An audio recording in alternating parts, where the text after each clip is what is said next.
হায়াত যদি বাড়াতে চান আত্মীয়তার সম্পর্ক রক্ষা করতে হবে। আত্মীয়তার সম্পর্ক রক্ষা করলে হায়াত, বলেন না হায়াত, ওয়াদা জবান রক্ষা করলে রিজিক বেড়ে যাবে। কাউকে যদি বলেন যে আমি 10টায় দেখা করব, 10টা যেন 10টা 2 মিনিট না হয়, দরকার হলে 9:50 গিয়ে দাঁড়ায় থাকবেন। আমি কি বুঝাতে পারছি? টাইম দিয়েছেন কয়টায়, এটা যেন 10টা 1 মিনিট না হয়। 10টার আগে গিয়ে আপনি দেখা করতে আসুক না আসুক, তাইলে হবে কি জানেন, আপনার এমন পরিস্থিতি হয়েছে একটা জায়গায় যেতে আপনার 2 ঘন্টা লাগবে, কিন্তু হাতে সময় আছে 30 মিনিট। আপনি নিয়ত করে বের হবেন, 2 ঘন্টার পথ আল্লাহ 30 মিনিট আপনাকে পৌঁছায় দিবে। এরকম রেকর্ড আছে না নাই? এরকম রেকর্ড আছে না নাই?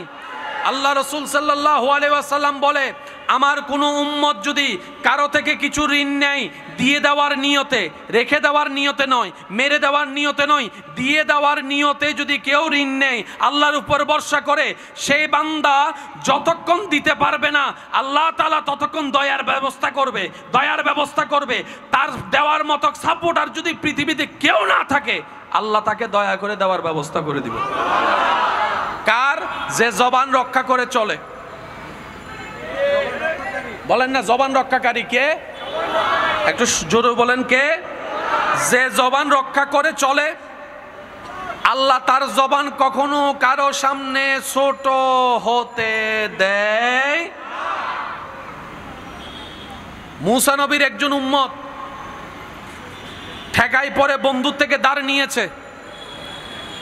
তখনকার সময় ছিল নৌজানে, নৌকায় করে, জাহাজে করে আসা যাওয়া, গাড়ি ঘোড়া ছিল। উনি বললেন আমি তোমাকে অমুক দিন এই টাকা ফেরত দিব। উনি ব্যবসা করে আসার সময় নৌকা মিস করে ফেললেন, আসতে পারে নাই, কিন্তু টাইম তো চলে যাচ্ছে। উনি কি করলেন, একটা লাকড়ির উপরে সেই টাকাগুলা রেখে আল্লাহর নামে ছেড়ে দিয়েছেন। সুবহানাল্লাহ, জোরে বলি। যখন টাকা নিতে গিয়েছিল উনি বললেন যে তোমাকে আমি টাকা দিতে রাজি, সাক্ষী কই, জিম্মাদার কই? তখন তিনি বললেন আমার আপন বলতে কেউ নেই এক আল্লাহ ছাড়া, আমি আল্লাহকে সাক্ষী রেখে টাকা নিচ্ছি। বর্ষা কার উপরে? বলেন না বর্ষা কার উপরে? টাকা কি মেরে দেওয়ার নিয়তে নিয়েছে না দিয়ে দেওয়ার নিয়তে? যখন সে পরিবেশ হয়েছে, যাওয়ার সুযোগ হয় নাই, টাকা বাসায় দিয়েছে, আল্লাহ তাআলা কুদরতি ব্যবস্থাপনায় সেই টাকাটা পাওনাদারের কাছে পৌঁছায় দিয়েছেন। এই বিশ্বাস কি আছে আমাদের? বলেন না ভাইয়া, আছে? আপনার জীবনের এমন কোন সমস্যা আছে যেটা আল্লাহ সমাধান করতে পারে না? একটা সমস্যা দেখান। আপনার ঋণ আল্লাহ দিতে পারে না? কথা শুনছি না। আল্লাহ আপনাকে সুস্থ করতে পারে না?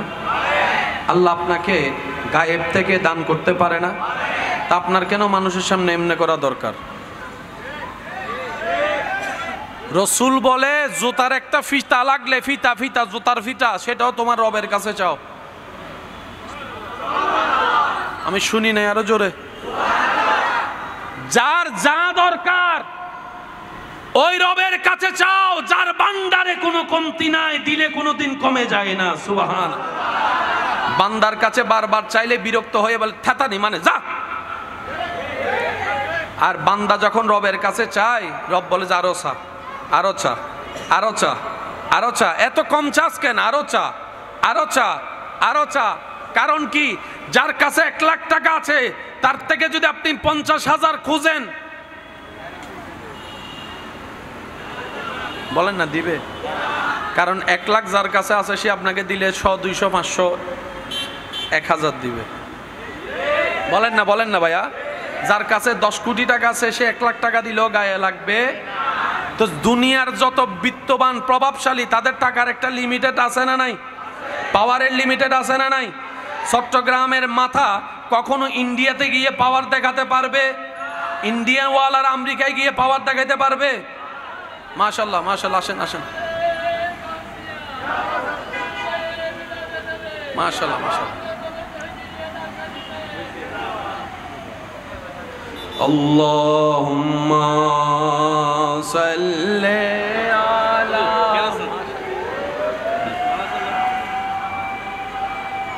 ওয়া আলা আলি সাইয়্যিদিনা মাওলানা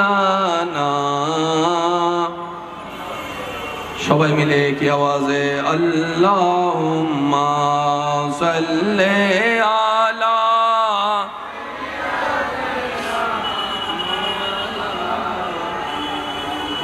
আমার ভাই তশরিফ এনেছেন, স্বাগতম জানাই। একবার বলেন মারহাবা, আর একটু জোরে বলেন মারহাবা। চাইবো কার কাছে? বলেন চাইবো কার কাছে? আমি শুনি না, আরো জোরে বলেন চাইবো কার কাছে? তো আপনার থেকে যে একটা ওষুধ দরকার, দোকানদারকে তো চাইতে হবে। তো চাইবো আল্লাহর কাছে কেমনে? আমরা আসলে বুঝার চেষ্টা করি না। যা সামর্থ্যের ভিতরে তা করেন, বাঁধা নাই। যা সামর্থ্যের ভিতরে তা করেন, কোনো বাঁধা। এবার আপনার পরীক্ষায় পাশ করা লাগবে, পরীক্ষায় পাশ করা লাগবে। এখানে আপনি চাইলে কি পাশ করতে পারবেন? বলেন না ভাইয়া, পারবেন? এখানে পাশ করাই দিতে পারে স্যারেরা। এখন এমন সিস্টেম শুরু হয়েছে, কোনটা কোন ছাত্রের খাতা এটা চিনার কোনো সুযোগ, কারণ আপনি যার কাছে প্রাইভেট পড়েন ওই টিচারকে দিয়ে আপনার খাতা কাটাবে না। সিটাংয়ের খাতা ফাটাই দিচ্ছে কুষ্টিয়া। বলেন না রে ভাইয়া, কুষ্টিয়ার খাতা ফাটাই দিচ্ছে সিলেটে। তো টিচাররা তো চিনে না। যদি আপনি প্রাইভেট পড়তেন ওই স্কুলের মতো, যার হাসে প্রাইভেট পড়িবে নম্বর বাড়াই দে না, মাথা আরো জোর হ না। যে টিচারের কাছে কোচিং পড়ে নম্বর কেনা বাড়াই দে। তো ফাইনাল পরীক্ষার মধ্যে তেমন কোনো সুযোগ। এবার আপনি পাশ করা দরকার, করাই দিতে পারে। বলেন করাই দিতে পারে। আপনি রবের কাছে চাচ্ছেন, নবী রহমাতুল্লিল আলামিনের উসিলা দিয়ে আপনি চাচ্ছেন। আপনি বললেন আল্লাহ তোমার হাবিবের সদকায়, ওয়ালাউ আন্নাহুম ইযলামু আনফুসাহুম জাউকা ফাস্তাগফিরুল্লাহ ওয়াস্তাগফারা লাহুমুর রাসূল লাওয়াজাদুল্লাহা তাওয়াবার রহিমা। ও আল্লাহ, এত পাপ করেছি এ জবান দিয়ে, তোমার নাম ডাকার পবিত্র জবান আমার কাছে নাই। সুবহানাল্লাহ। আল্লাহ, এই দুই হাত দিয়ে এমন গুনাহ করেছি, এই গুনার হাত তোমার দরবারে তুলতেও লজ্জা লাগে। কিন্তু আমার তো পাশ করা দরকার আছে, আমার তো ঋণগুলা দেওয়ার দরকার আছে, আমার তো একটা ব্যবসা শুরু করার দরকার আছে, আমার তো একটা সন্তানের দরকার আছে, আমার তো একটা কাজের দরকার আছে, আমার তো একটা জীবন চলতে একটা চাকরির দরকার আছে। আল্লাহ, আমি তো বিপদে পড়েছি, বিপদ থেকে উদ্ধার হওয়ার দরকার আছে। আল্লাহ, আমার জীবনের সমস্যায় ঘিরে ধরেছে, আমি 1000 বছর চেষ্টা করলেও সব সমস্যা সমাধান করতে আমিও পারবো না, আমার বাপ দাদাও পারবে না। কিন্তু তুমি যদি একটু চাও, কারণ তুমি হচ্ছে কুন বললেই ফায়াকুন হয়ে যায়। এবার বান্দা বলে যে আল্লাহ আমাকে একটু সাহায্য করো, উনসুন্না ফাইন্নাকা খায়রুন নাসিরিন, উনসুন্না ফাইন্নাকা খায়রুন নাসিরিন। আল্লাহ, তোমার রহমান নামের সদকায়, তোমার রহিম নামের সদকায়, তোমার গফফার নামের সদকায়, তোমার আজিজ নামের সদকায় আল্লাহ আমাকে একটু সাহায্য করো, আমাকে একটু মুক্তি করো। আল্লাহ, তোমার নবী রাহমাতুল্লিল আলামিনের দোহাই দিয়ে বলছি আমাকে একটু সাহায্য করো। এদিকে আপনার দোয়া কবুল হবে, এদিকে আপনার কল্পনার বাইরে মুসিবত সমাধান হয়ে যাবে। সব কিছু করে দিতে পারেন কে? আমি শুনি না, আরো জোরে বলেন সব কিছু করে দিতে পারেন কে? তো বান্দা যখন চায় আল্লাহ তখন খুশি হয়। বান্দা যখন চায় আল্লাহ তখন কি হয়? তো চাওয়ার জন্য দোয়া করার দরকার আছে না নাই? এন্ডে বহুত জন হেন আছে দোয়া করতে গেলে দোয়া দোয়াই না ভাই, ইন্নমাতে ওয়া ইয়া কি হষ্ট বেগিনে হেলায় করতাম না, ওনারা কেন গরিবেন না?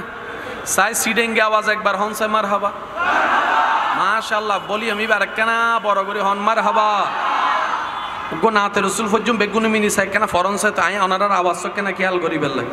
কবরে হাসরে কি হবে, কবরে হাসরে কি হবে, মুসিবতে না পাই যদি, মুসিবতে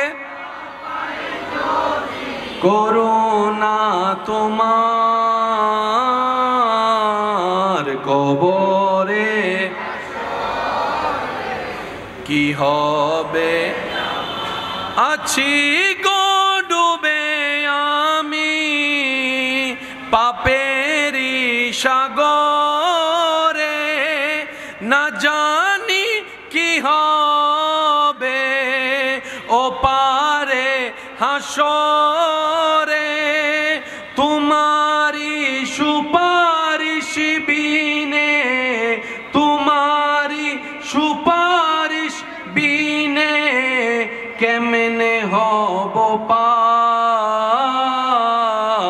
কবরে।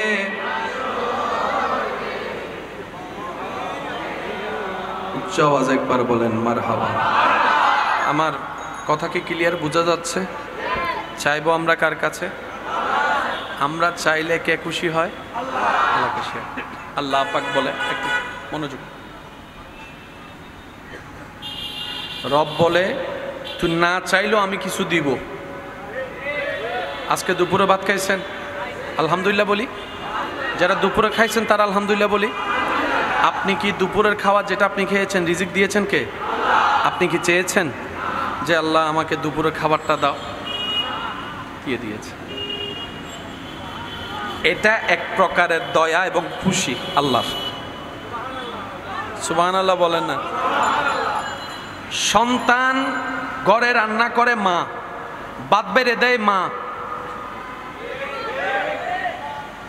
যতক্ষণ সন্তান বড় সে খেতে হয়, মা বাধ্য, মা বাদ। কিন্তু সন্তানটা যখন ছোট ছিল কোলের, চাওয়া লাগে নাই, টাইমে টাইমে মা খাবার দিয়েছে। সুবহানাল্লাহ একটু বলি, টাইমে টাইমে বলেন না, টাইমে টাইমে। ভাইয়া একটু একটু একটু প্লিজ। কি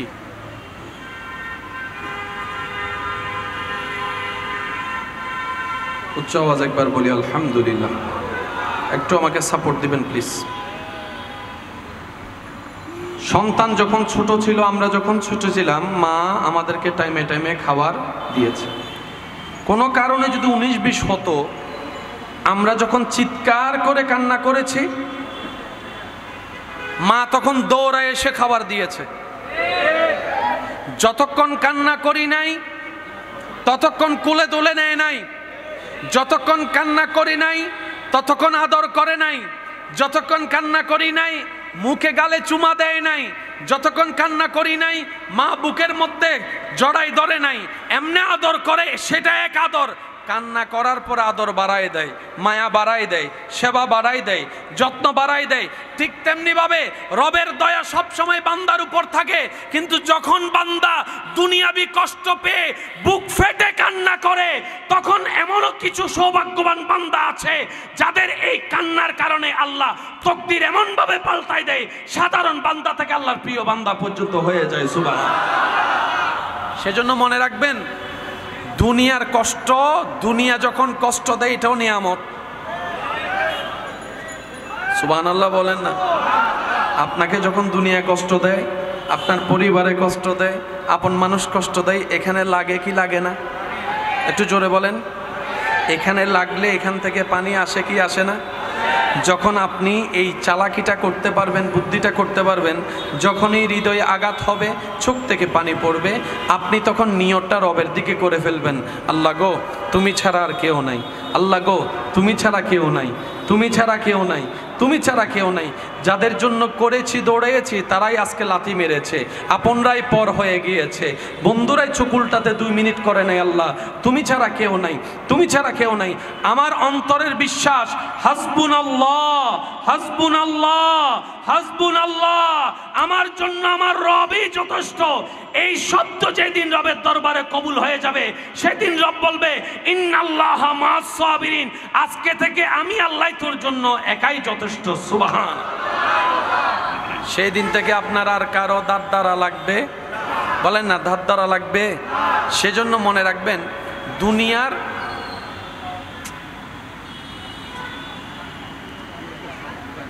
আল্লাহুম্মা সাল্লি আলা সাইয়্যিদিনা মাওলানা মুহাম্মদ ওয়া আলিহি ওয়া সাহবিহি। একটু দরুদ শরীফ পড়ি। আল্লাহুম্মা সাল্লি আলা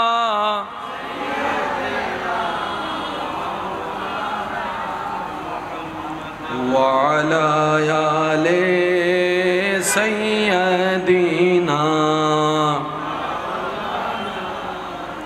মুহাব্বতের আওয়াজে একবার বলি মারহাবা। আমার ইমানদার ভাইয়েরা, শব্দগুলো একটু মনোযোগ দিয়ে শ্রবণ করবেন। যে কষ্টে দুনিয়ার সাধারণ মানুষ ভেঙে যায়, সৌভাগ্যবানরা, ধৈর্যশীলরা সেই কষ্টে নতুনভাবে জেগে ওঠে। দুনিয়ার যে কষ্ট সাধারণ মানুষকে গোড়া কেটে দেয়, এই কষ্টের মধ্যে আল্লাহ ওয়ালা ইমানদার বান্দারা নতুনভাবে এমন সতেজ হয়, এমন বড় আকারের গাছ হয় যে গাছের নিচে অন্য দুঃখী মানুষরা আশ্রয় নেয়, ছায়া পায়। পার্থক্যগুলো একটু মাথায় নেওয়ার চেষ্টা করবেন। দুনিয়ার যেই আঘাত, যেই কষ্ট, যেই ব্যথা, যেই যন্ত্রণা দুনিয়ার সাধারণ মানুষের হৃদয়কে ভেঙে দেয়, মুমিন বান্দা সে কেন বর্ষায় থাকে? কারণ তারা জানে আল্লাহ তাআলার কুদরতের একটা নিদর্শন হচ্ছে আল্লাহ ভাঙ্গা জিনিসগুলোকে সুন্দর করে জোড়া লাগায় দেয়। যতক্ষণ পর্যন্ত মেঘ ভাঙে না ততক্ষণ বৃষ্টি আসে না, যতক্ষণ বৃষ্টি আসে না ততক্ষণ মাটির সতেজতা আসে না, যতক্ষণ বৃষ্টি আসে না ততক্ষণ উদ্ভিদ হয় না, যতক্ষণ বৃষ্টি আসে না ততক্ষণ নতুন ফল ফলাদি হয়। মেঘ ফাটে বলেই বৃষ্টি আসে, বিচি ফাটলেই সেখান থেকে চারা হয়। সুবহানাল্লাহ বলি, আর একটু জোরে বলি। সেজন্য ভাঙ্গা জিনিস জোড়া লাগাইতে পারেন কে? ভাঙ্গা জিনিসকে দিয়ে কাজ করাইতে পারেন কে? ওই রকম একজন দয়াবান আল্লাহ কি আমাদের আছে? তিনি কি আমাদের কথা শুনেন? আমাদের অবস্থা হাল হাকিকত কি তিনি দেখেন? আমাদের মনের ভিতরে কি তুফান চলছে উনি কি জানেন? উনি কি অশান্ত মনকে শান্তি দিতে পারে? আমি আওয়াজ এখনো শুনতে পাইনি, আরো জোরে বলেন পারে? উনি কি অভাবীর অভাব দূর করতে পারে? উনি কি অশান্ত মনে শান্তি দিতে পারে? উনি কি দুঃখের জায়গায় সুখ আনতে পারে? উনি কি জাহান্নামকে জান্নাত বানাতে পারে? উনি কি বন্ধু ছাড়াও আপনাকে চালাতে পারে? উনি কি আপনার রিজিকের ব্যবস্থা করতে পারে? উনি কি আপনার অসুস্থ শরীরকে সুস্থতা দিতে পারে? ওই রকম একজন যার আছে আল্লাহ, তার কোনো টেনশন। আমাদের বিশ্বাসটা সেই লেভেলে যেতে পারে নাই বলে টেনশন হয় আমাদের। অনেক মানুষকে দেখবেন টেনশনের ওষুধ খাইয়াও ঘুম হয় না। ঘুমের ওষুধ একটা দুইটা খাইলো বলেন না ঘুম, কষ্ট হচ্ছে আপনাদের না? ঘুমের ওষুধ একটা দুইটা খাওয়ার পরও ঘুম। ওষুধের মধ্যে একটা এমজি আছে না নাই? 100 MG, 150 MG, 200 MG, 500 MG, 1000 MG.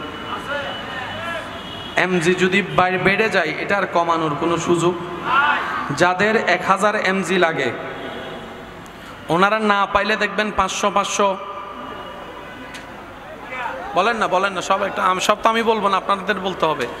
যাদের শরীর 1000 এমজি লোড নিতে পারে তাদেরকে 500 দিলে হবে, তখন 500। আপনি 1000 তো অভ্যাস করেছেন, সামনে কত যাবেন? 1500। তারপর তখন 1500 তো নাই, কখন কি করবেন? কয় 1000 একটা খা, 500 একটা খা। তো ভাববেন না এটা তো একটা শরীর, কি ঢুকাচ্ছি? ইসলামের নিয়ম না মানার কারণে আজকে আমাদের এত অধঃপতন। সর্বরোগের ওষুধ একটা জিনিস, মৃত্যু ছাড়া সর্বরোগের ওষুধ, জিনিসটার নাম কি? আমি বলবো না, সবাই বলেন, আরো জোরে বলেন। গত 3 মাসে কে কয়বার কালো জিরা খাইছেন? আমি কি বুঝাতে পারছি কথা? গত 3 মাসে কে কয়বার কালো জিরা খেয়েছেন নিয়ম মেনে? প্রশ্ন করলে দেখবেন 100তে 2 জনও। ওষুধ আছে না নাই? কিন্তু আমরা ইউজ করতে জানি। ইসলাম বলেছে ঘুম এভাবে যাও, এভাবে উঠো, তোমার শরীরে রোগ প্রতিরোধ ক্ষমতা আল্লাহ প্রদত্ত বেড়ে যাবে। সত্যি করে একটা কথা বলেন, জীবনে সব জ্বর হওয়ার পরে কি ওষুধ খাইছেন? কিছু জ্বর এমনি ভালো হয়ে যায়নি? বলেন না সবাই। হাতের কাটা গেছে, এখানে কাটা গেছে, এখানে কাটা গেছে, আপনি ব্যান্ডেজ না করলেও 2-1 দিন পরে শুকায় যায় নাই?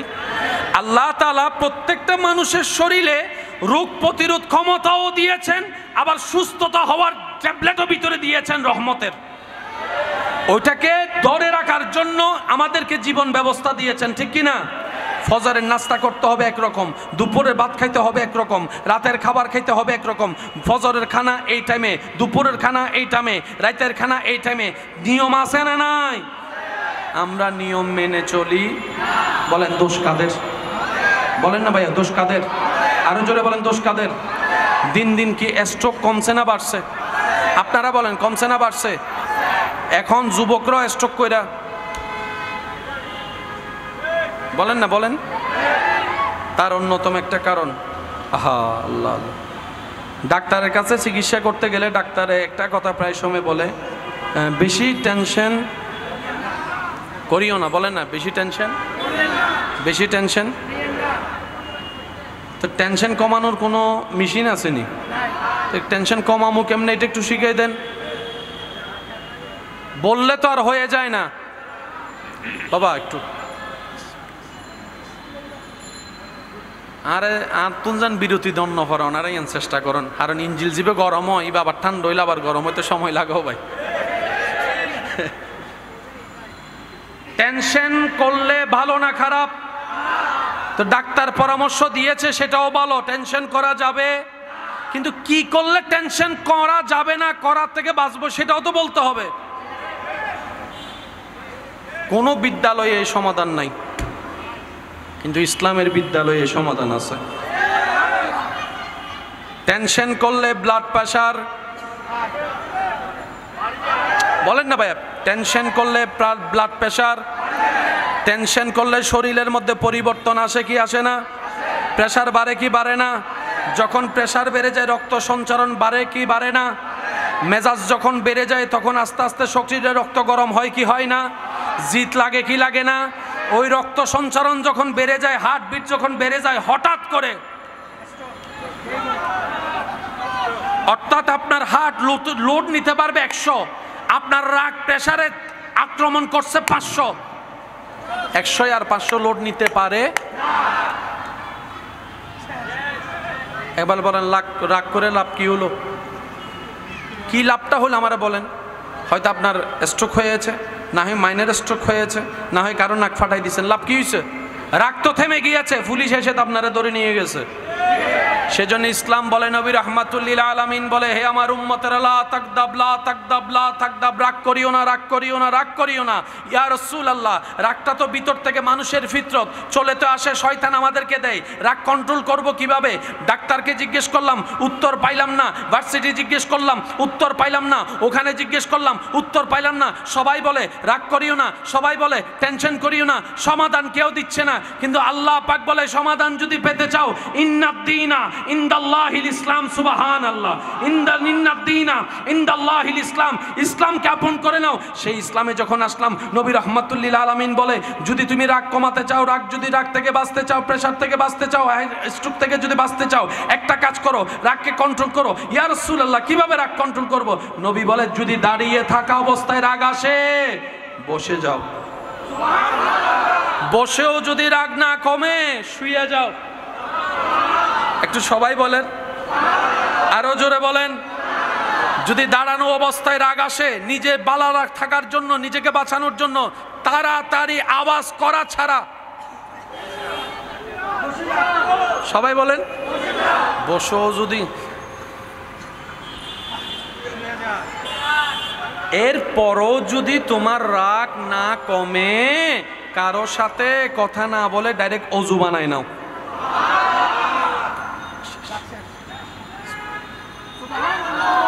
না সুবহানাল্লাহ বেন্ডার আয়দন নি গরজ যাই রে হইন সারা সিডিঙ্গা কল জোর হন না সুবহানাল্লাহ। আর কেন জোর হন না? এই টাইম হতে দুন ফল ইয়েন যদি আরো রাইতে হইতো এতাল্লা ভালোই দে জাগা ছোট সে পেদুর ঠিক আছে।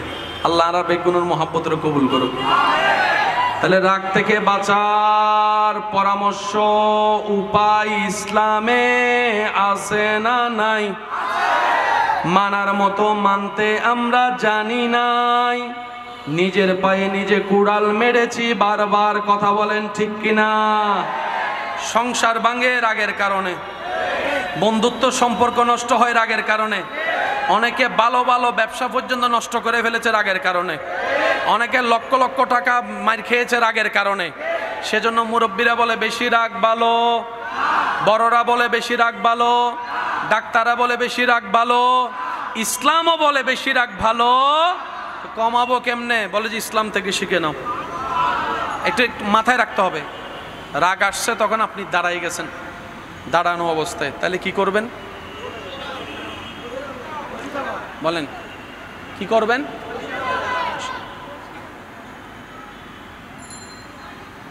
কখনো রাগ আসলে বসা থেকে দাঁড়াবেন না, তাহলে কাম উল্টো হয়ে যাবে।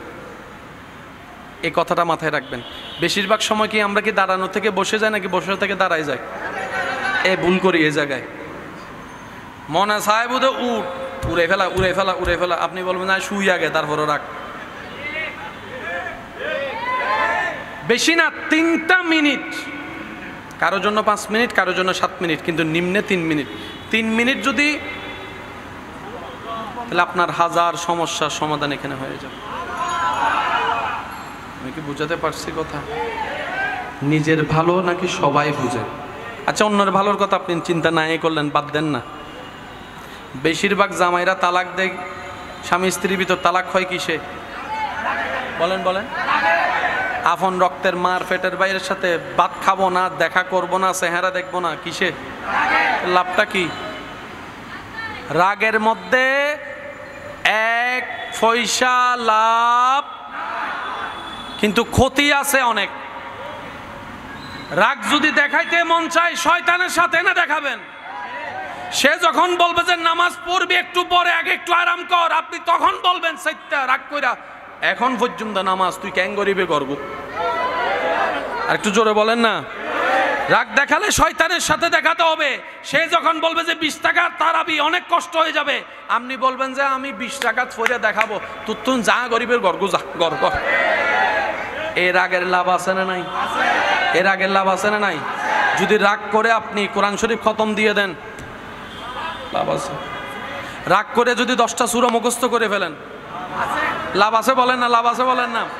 রাগ করে যদি আপনি মানুষকে ক্ষমা করে দেন, রাগ করে যদি অন্য কেউ যে জায়গাগুলো আপনার থেকে পাচ্ছে, এতদিন ধরে রাখছেন, রাগ করে সব জায়গা দিয়ে দিয়েছেন, রাগ এখানে না দেখাইতে হয়। আমরা রাগ দেখাই উল্টা কাজে। আমি কি বুঝাতে পারছি কথা?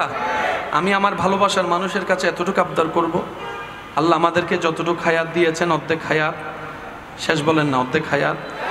আমরা আর বেশি দিন কেউ বাঁচবো? প্রত্যেক দিন প্রত্যেক সেকেন্ডে পৃথিবীতে লক্ষ লক্ষ মানুষ মারা যাচ্ছে। আগে তো স্বাভাবিক মৃত্যুর কিছু মানুষের সংখ্যা হতো, এখন অ্যাক্সিডেন্টের মধ্যে কিছু মানুষ, স্ট্রোকের মধ্যে কিছু মানুষ, বোমা হামলায় কিছু মানুষ, শত্রুতামির মধ্যে খুন করা কিছু মানুষ। আমি কি বুঝাতে পারছি? এই যে পত্রিকায় বিভিন্ন নিউজে আপনি যে দেখছেন, অমুক জায়গায় অমুককে মেরে ফেলছে, অমুক জায়গায় অমুক অ্যাক্সিডেন্ট হয়েছে, অমুক জায়গায় এভাবে হয়েছে, অমুক জায়গায় এভাবে মারা গেছে। সেও কোনো না কোনো একদিন এরকম নিউজ অন্যটা পড়েছিল, আজকে সে নিজে মরা হয়ে বসে আছে। এটা সবসময় মাথায় রাখবেন। আপনি যেটা নিউজ পড়তেছেন সেটা একদিন আপনার সাথে ঘটতে, বলেন না ঘটতে। কিছুদিন আগে একটা নিউজ হয়তো আপনারা দেখেছেন, মা মারা গিয়েছে, 2 ভাই ঝগড়ার মধ্যে আছে, সম্পত্তি ভাগাভাগি ঝগড়াই আছে, মায়ের লাশ কেউ দাফন করছে না। আজকে যে নিউজ আপনি দেখছেন, একটা সময় আপনার ছেলে মেয়েও তো আপনার সাথে একই কাজ করতে পারে। ওই মা যেরকম কখনো ভাবে নাই আমার ছেলে আমার সাথে এমন করবে, আপনিও হয়তো ভাবছেন না। সেজন্য রবের কাছে আশ্রয় চাইতে হয়। আল্লাহ, সন্তান জন্ম আমি দিয়েছি, কিন্তু সফরদ তোমার করলাম। আল্লাহ, বাপের দোয়া তো কবুল, মায়ের দোয়া তো কবুল। আল্লাহ, আমি সন্তানকে মানুষের মতো মানুষ করতে পারি নাই, কারণ আমি নিজেও তো মানুষ হইতে পারি নাই। আল্লাহ, আমার সন্তানকে তুমি তোমার প্রিয় বান্দা হিসেবে কবুল করো। আল্লাহ, আমার সন্তানগুলাকে তুমি মানুষ হিসেবে কবুল করো। আল্লাহ, আমার সন্তানগুলাকে তুমি টাকা পয়সা দাও না দাও, আদবটা দিও। সুবহানাল্লাহ বলেন না? আরেকটু জোরে বলেন। মানুষের জীবনের সবচাইতে বড় অলংকারের নাম হচ্ছে আদব। ভাইয়া শেষ, আমি আপনাদেরকে আর ডিস্টার্ব করবো না, অল্প সময় একটু একবার দুরূদ শরীফ পড়ি। আল্লাহুম্মা সাল্লি আলা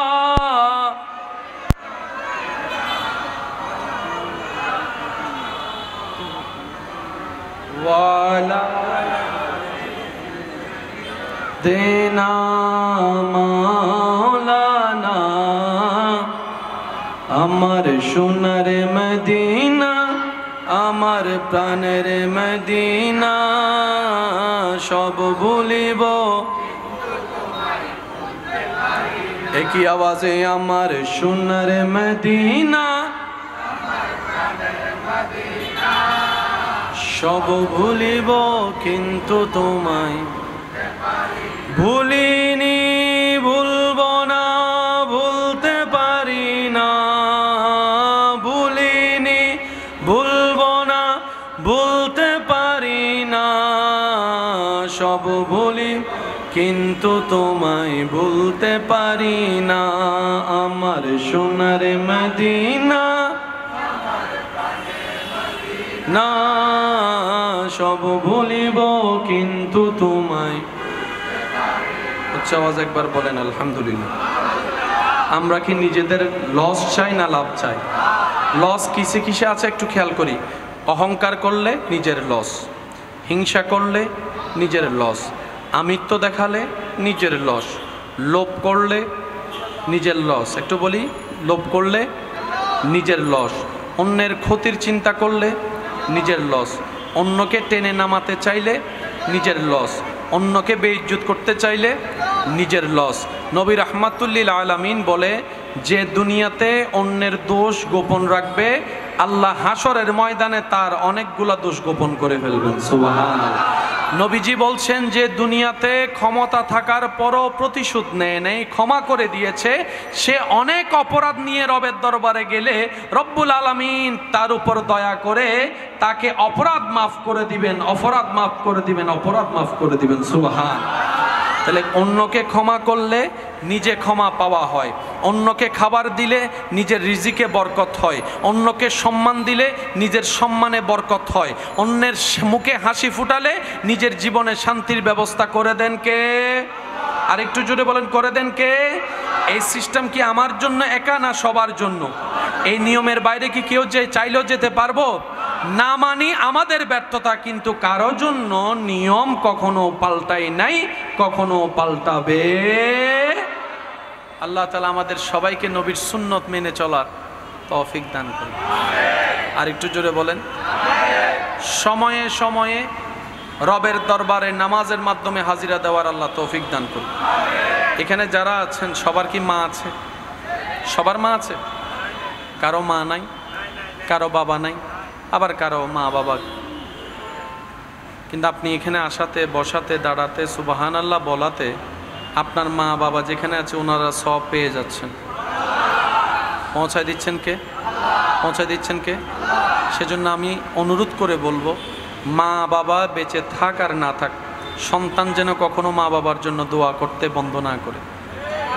একদম কিচ্ছু করতে না পারেন, সূরা ফাতিহাটা পড়েন, 3 বার সূরা ইখলাস পড়েন, 3 বার দরুদ পড়ে রবকে বলেন, আল্লাহ আমার মা বাবাকে তুমি ভালো রাখিও, আমার মা বাবাকে তুমি শান্তিতে রাখিও, আমার মা বাবাকে তোমার রহমতের ছায়া তলে রাখিও। সন্তান দোয়া করছে কার জন্য? মা বাবার জন্য। কিন্তু আল্লাহ এমন দয়াবান, যে সন্তান মা বাবার জন্য দোয়া করে সে আল্লাহ তাআলা মা বাবাকে তো দেয়, ওই সন্তানকেও আবার নিয়ামতটা ফেরত দেয়। তখন বাস্তবতা কি হয়? 2025 সালে মার জন্য বাবার জন্য সন্তান দোয়া করলো, আপনি যখন মা বাবা হয়েছেন 2050 সালে ওই সন্তানের অন্তরটাকে আল্লাহ এমনভাবে নরম করে দেয়, মা বাবার খেদমতে জীবন কাটায় দেয়। এরকম অনেক সন্তান আছে মা বাবা ছাড়া কিচ্ছু বুঝে, বলেন না, মা বাবা ছাড়া কিচ্ছু বুঝে। এখানে একটা কথা বলি, মনে রাখবেন, আমরা অনেক সময় না বুঝার কারণে প্যাঁচ লাগাই ফেলি। মায়ের পক্ষে থাকা মানে বউয়ের বিপক্ষে থাকা নয়। এই জিনিসটা একটু খেয়াল করি আমরা। মা বাবাকে খুশি রাখা মানে বউয়ের চোখে পানি ফেলা নয়। স্ত্রীর জন্য আপনি স্বামী, আপনার ক্যারেক্টার দায়িত্ব আলাদা। মা বাবার জন্য আপনি সন্তান, এই ক্যারেক্টার দায়িত্ব আলাদা। আপনি মানুষ একজন, কিন্তু আপনার ভিতরে অনেকগুলা ক্যারেক্টার প্লে করতে হয়। যখন আপনি সন্তানের সামনে যাবেন তখন আপনি বাবার ক্যারেক্টার প্লে করবেন, আপনি যখন ছোট ভাইয়ের সামনে যাবেন তখন আপনি বড় ভাইয়ের দায়িত্ব প্লে করবেন, আপনি যখন ব্যবসায়ী আসবেন তখন আপনি ব্যবসায়ী হলেন, আপনি যখন গাড়ি চালাচ্ছেন তখন আপনি ড্রাইভার হলেন। একজন মানুষের অনেকগুলা পরিচয় থাকে। ঠিক তেমনিভাবে আপনি যখন মা বাবার সামনে যাবেন আপনি হবেন বাধ্য সন্তান, ভদ্র সন্তান, মায়ার সন্তান, মোহাব্বতের সন্তান, আদবওয়ালা সন্তান। আপনি যখন স্বামীর সামনে যাবেন তখন আপনি হবেন উত্তম স্বামী, চরিত্রবান স্বামী, মাথার উপর ছায়া দেনেওয়ালা স্বামী, বিপদে শক্ত করে হাত ধরনেওয়ালা আপনি সেই স্বামী। আপনি স্ত্রীর মুখে হাসি ফুটাবেন স্বামী হিসাবে, মা বাবার মুখে হাসি ফুটাবেন সন্তান হিসেবে। সুবহানাল্লাহ। ইসলামে সমাধান আছে না নাই? কিন্তু আমরা কখনো জানার চেষ্টা করিনি, বুঝার চেষ্টা করিনি, আমরা কখনো মানার চেষ্টা করিনি। মনে রাখবেন, যদি মা বাবা সন্তানের সাথে অন্যায় করে, হাসরের ময়দানে আল্লাহ সেই মা বাবাকেও প্রশ্ন করবেন। আমি শুনি না, আরো জোরে। সন্তান সবগুলাকে যদি মা বাবা এক চোখে না দেখে, হাসরের ময়দানে মা বাবা ধরা খাবে। শুধু যে মা বাবার সেবা না করলে সন্তান ধরা খাবে বিষয়টা তা না। কেন? সন্তানেরও যিনি রব, মা বাবারও রব তিনি, স্ত্রীরও রব যিনি, স্বামীরও রব তিনি, আর তিনার বিচার আহকামুল হাকিমিন সবার জন্য সমান। কারো পক্ষও নিবে না, বিপক্ষও নিবে না। আমি কি বুঝাতে পারছি কথা আপনাদেরকে? হয়তো আমি বুঝাতে না পারছি, সেটা আমার ব্যর্থতা। আপনারা আমার চাইতে ভালো জানেন, আপনারা আমার চাইতে ভালো বুঝেন। আমার চেষ্টার মধ্যে হয়তো কমতি থাকতে পারে, মানে বুঝানোর মধ্যে কমতি থাকতে পারে, কিন্তু এই জটিল সমস্যাটা আমাদের সমাজের মধ্যে আছে না নাই? আমরা অনেক সময় কানেকশনটা লাগানোর মতো লাগাতে পারি। অনেক সময় দেখবেন শোনা যায়, মা খুশি হলে বউ নারাজ, বউ খুশি হলে মা নারাজ। তখন ওই স্বামীটা বলে, আমি যাব তো যাব কোন দিকে, করবো তো করবো কি। এবার আমি হাজার কথার একটা কথা বলার চেষ্টা করি উলামায়ে কেরামের দোয়া নিয়ে। আমি অদমযোগ্য। মায়ের পায়ের নিচে সন্তানের বেহেশত। সুবহানাল্লাহ বলেন। আমি শুনি না, আরো জোরে। শেষবাল আজার না, আওয়াজই হইতো না, আরো জোরে হম ভরি। শেষবাল আজার, ফিজনের ভাই কলার আওয়াজ নুনি দিয়ে শেষবাল আজার। আর বাইরের বাইরে জোন আছে, বাইরে উন্নত হনসাই শেষবাল আজার। এবার বেগগুনে মিলে একবার হন মার হাবা, আর কেনা জোর হন মার হাবা। এই জিনিসটা চলেন আমরা একটু বোঝার চেষ্টা করবো উলামায়ে কেরামের দোয়া নিয়ে। মায়ের পায়ের নিচে সন্তানের বেহেশত। আমার বেহেশত আমার মায়ের পায়ের নিচে, ঠিক আছে? আপনার বেহেশত আপনার মায়ের পায়ের নিচে। এবার বলেন, আপনার সন্তানের বেহেশত কার পায়ের নিচে? আপনার বউয়ের পায়ের নিচে।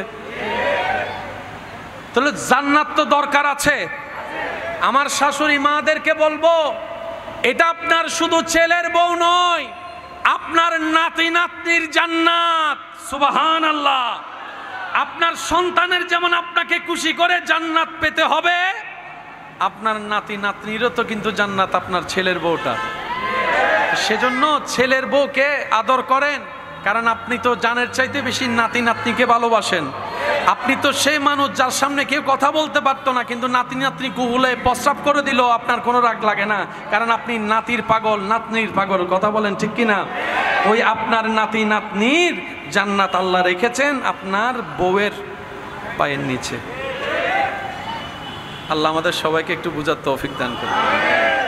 সবচেয়ে বড় কথা কি জানেন? ঝগড়া করেন, তর্ক করেন, মারামারি করেন, আর কাটাকাটি করেন, আর যাই করেন, সময় শেষ হয়ে যাচ্ছে, সময় শেষ হয়ে যাচ্ছে। এক একটা সেকেন্ড যাচ্ছে, মৃত্যু আমাদের সামনে আসতেছে। কথা বলেন ঠিক কিনা? কখন কার ডাক চলে আসে বলা তো যায় না। নিঃশ্বাস যখন বন্ধ হওয়ার টাইম হবে, তখন বুক ফেটে যাবে সবার কাছে মাপ চাওয়ার জন্য।